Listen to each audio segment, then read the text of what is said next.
let's talk about things I won't be doing with baby number 2. I had my first baby in 2022, a lovely girl named Lila, and now 2.5 years later, I am pregnant with my second. Seeing that I have a little bit more experience now under my motherhood belt, I want to talk about things that I'll be doing different this time around. This time around, I'm not going to be giving birth in Singapore like how I did with my daughter, and I'm not going to be doing a water birth. Not because I don't want to, but because they don't have water births available here in Vietnam. I'm going to be aiming to do a non-medicated, meaning like a drug-free birth, just like last time, so no epidural, but this time it will be on a bed. My main concern is though, like when it comes to the pushing part. Last time I didn't feel the ring of fire, I guess because I was in the water, so it helped kind of just stretch out the skin down there. This time it could be different. I mean, it's definitely going to be different. I'm a little bit nervous about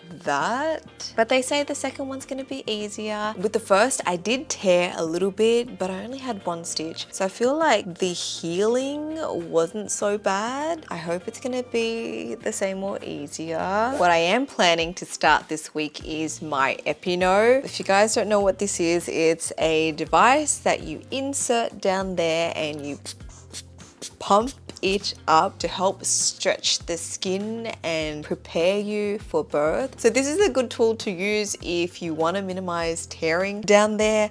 Last time with baby number 1, I did do this from 34 weeks onwards. I'm a little bit late this time around. I should start very shortly. This will inflate to 10 centimeters and I think a little bit bigger. Last time I didn't quite get there. I think I got to maybe like 8 centimeters. But basically you kind of just exercise down there, stretch it a little bit every day, like 10-15 minutes. I remember I just put like my meditation music on, did my Epino, and yeah, I think that really helped the first birth, so I will continue this with the second birth. FYI, this is roughly 10 centimeters, which is what your cervix dilates to, approximately the size of baby's head. Not to scare you or anything, but for educational purposes, you need to stretch quite far.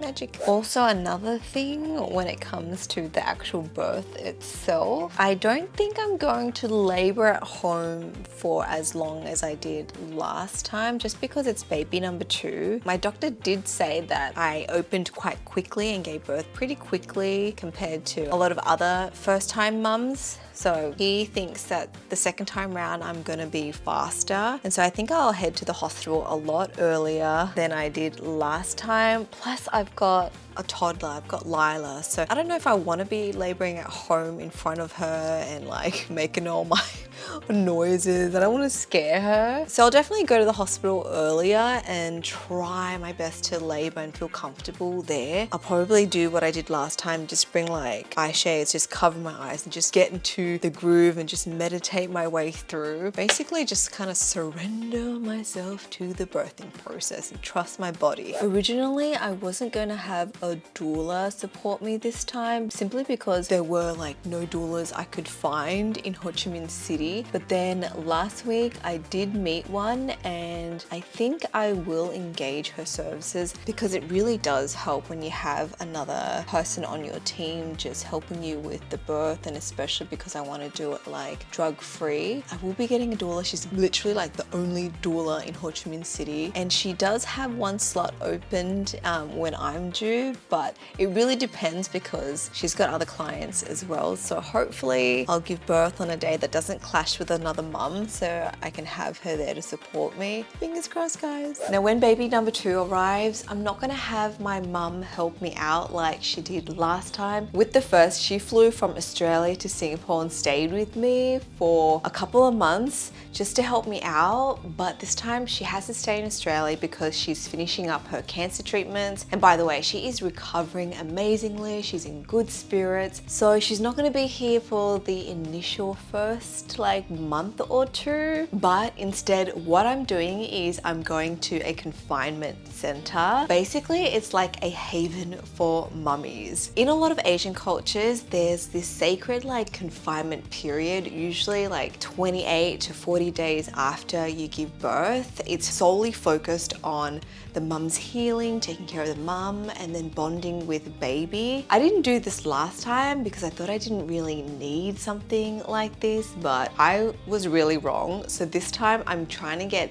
all the help I can get. So a couple weeks back, I went for a tour of this wellness center for mummies called the Joyful Nest. And guys, it is amazing. Basically, you just check in after you give birth and you can go there. You can spend 28 days there and they look after everything. I'm talking like they have like a 24-hour nurse on hand, a nanny for you, a lactation consultant to help you breastfeeding, because that is a whole other mission. There's a chef to cook you nutritious meals, so all your meals and teas are supplied. They have like over 300 items on their menu and it's especially tailored for mothers to help heal. What else is there? There's massages, treatments for mummies, they help you bathe baby. There's counselors in case you're feeling the baby blues. Basically, they have everything a new mum could want. So I'm really excited to go there and just take time off to be with baby, to bond with baby, and then just have someone else worry about like life administration, like the food, like the cleaning, and just focus on healing. So this time around, I'm really excited because my first experience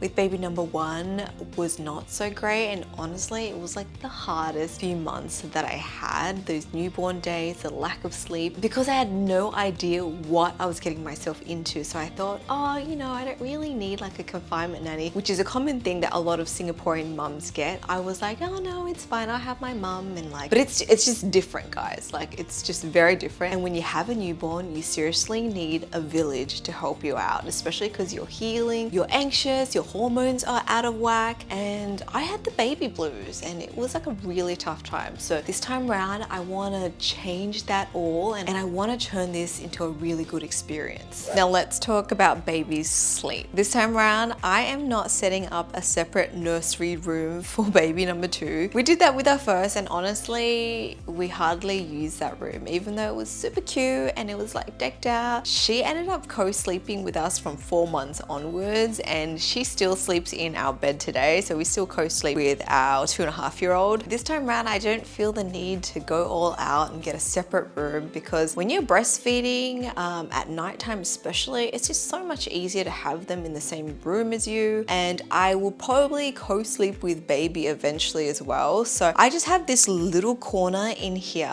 like right beside my side of the bed. Tried to make it a little bit cute and, you know, have that nursery theme, but honestly, it's just gonna be simple like this. And we'll just see from there. FYI, when you do co-sleep with your kids, it completely destroys the romance. There is no romance. You gotta find other ways to keep the spark alive. But honestly, there's nothing better than waking up to your kids' smiles and beautiful faces.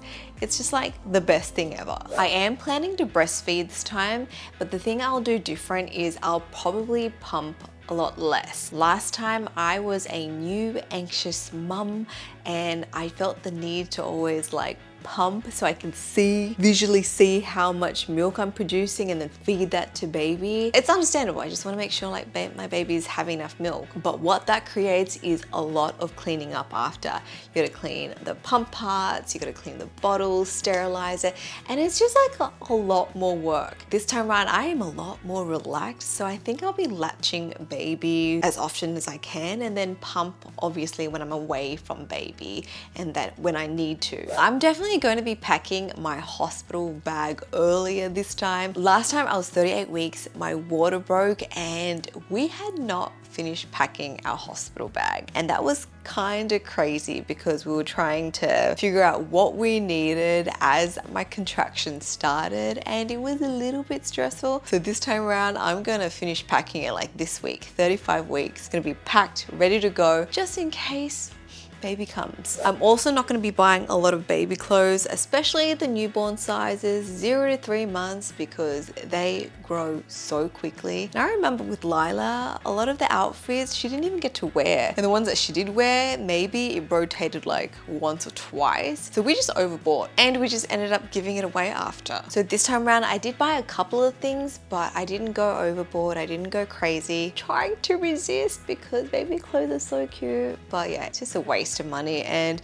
we do have a bunch of little hand-me-downs that the next one could wear, so we're just gonna be doing that. Just look how cute they are though. Now talking about baby items, this time around with our stroller, we are not getting a big all-terrain stroller. Last time we got the Bugaboo Fox, which was great, and that was because we had a car in Singapore. But this time around, we're in Vietnam, and I think it's gonna be best for us to go with like a city stroller, something a little bit smaller. And the one that I have my eye on at the moment is the Dragonfly, because that one can actually go flat, so you don't need to buy a separate bassinet, even though they do have one. But baby can start using it from newborn, because if you didn't know, babies have to lay flat the first few months. So a lot of the strollers, you either have to buy the bassinet attachment, which you don't really use for that long, and it is a little bit of a waste. So with that in mind, I'm gonna pick something that is already flat. And what I like about the Dragonfly is that there's this little like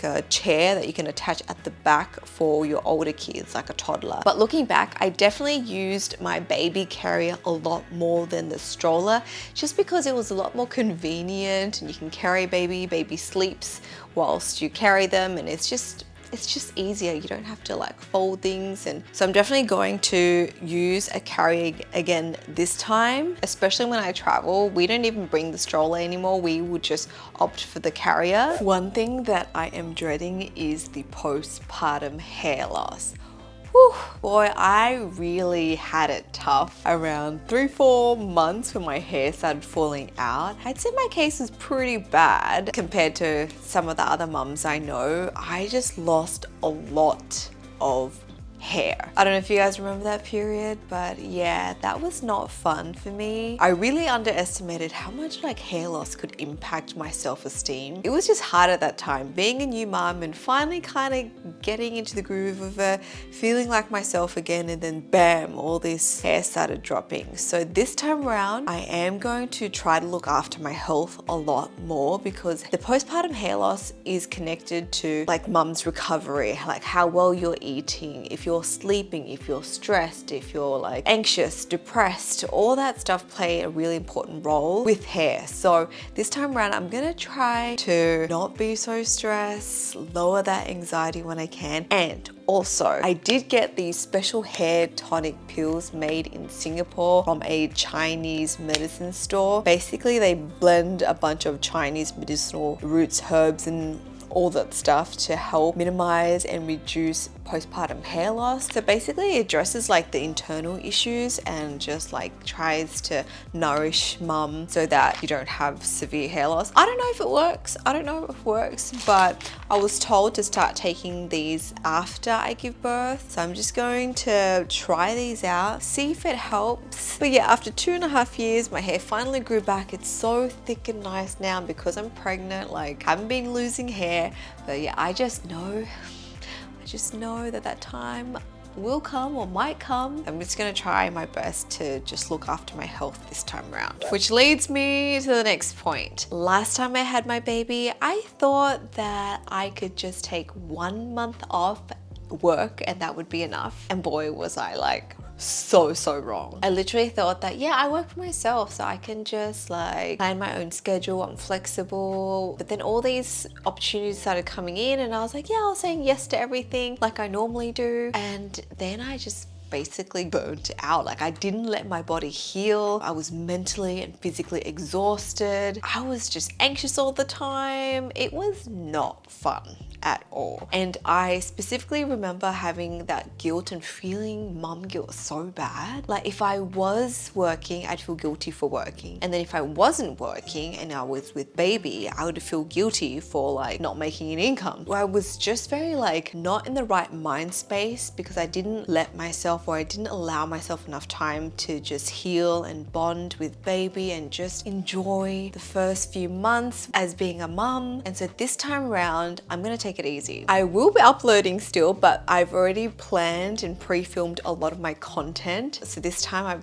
I'm actually more prepared. There might be a period that I might be a little bit silent on YouTube. If that happens, just know that I'm probably just on maternity leave. But I have pre-filmed a bunch of content, so I will still upload weekly videos. But mainly this time I'm just going to listen to my body and just see how I feel. Like I'm not gonna jump back straight into work like I did last time. I'm just gonna take it easy and just go with the flow. And enjoy my second baby. So far, those are the main things I'm definitely going to be doing different. I will update you guys as I experience this journey second time round, so stay tuned for those videos. Make sure you subscribe to my channel. If you're curious about my first birth, I've got a whole playlist you guys can check out. And that is it from me. I'll speak to you guys soon. Bye.